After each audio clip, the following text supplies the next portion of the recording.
Hey guys, I'm going over cutting boards today. I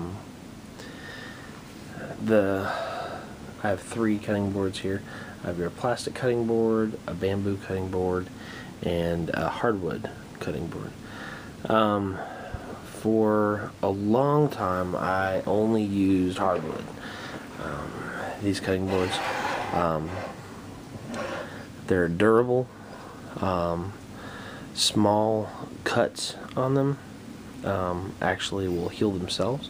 The upkeep is you just have to keep them oiled. That is very important. It keeps moisture in the board, keeps it from drying out, keeps it fairly new looking. And you can sand them too. So when you get too many cuts in it, and you bring down the surface just by sanding it, which is pretty sweet. This is the one that's getting a lot of use, as you can see. A lot of scores on the cutting board itself. This is a bamboo cutting board. I have a whole set of these. I love these, especially this KitchenAid one. This KitchenAid one has little rubber caps on all 4 corners, and that actually raise the level, keeps it from sliding around, which is really nice. As you see, that one slides around a little bit. So this has been my favorite set that I've been using a lot. Plastic cutting boards. Plastic cutting boards, very common. A lot of restaurants and stuff have plastic cutting boards, and they are durable. Problem with them, I found, they're not as damaging as, like, say you don't want to use your knife. The edge of your knife is very delicate after you've sharpened it and everything. It has a tendency to be very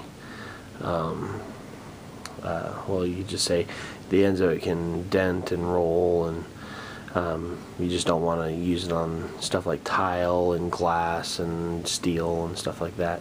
And I have seen steel cutting boards before, and I have no idea like what you would want to use something like that for, besides like cutting cheese with a dull knife or something. I don't understand people that buy that, because I can cut cheese on any one of these cutting boards just fine. I have a lot of cutting surfaces that I use. I have 3-4 different butcher blocks. Pretty nice. The plastic, it can withstand like harsh chemical agents, like, so if you're using bleach or something to clean it with, it can withstand the chemicals better. But it does have a problem with the cuts don't really heal themselves very well, like they would in a bamboo or a hardwood. And so, like, overuse of a plastic cutting board, you can find small pieces of plastic in your food and stuff like that. Not very good for that, but very durable, and very good for being able to use harsh chemical agents. So out of the 3, if I had to choose, and I wanted a good cutting board that was all-purpose, the grains and the whole, and technically bamboo is a grass, it's not a wood, so it's not really a hardwood cutting board, but bamboo has a natural propensity in the grain itself to repel bacteria, so it's kind of good. Hardwoods, if you're using like a porous hardwood, like teak is really good. Some like red oak, like if you find a red oak cutting board, it's very porous even for a hardwood, so it'll retain a lot of the dirt in the cutting board, so even if you wash it, you'll still get bacteria and stuff. It's just not good. Care for your cutting boards. I would recommend after every use, whenever you're using it for, especially for like meats and stuff like that, where you have a propensity to get bacteria in your boards, I would say warm soapy water to wash the board, and then a sanitizing solution afterwards. The sanitizing solution I use, I would do a cap full of bleach in a gallon of water.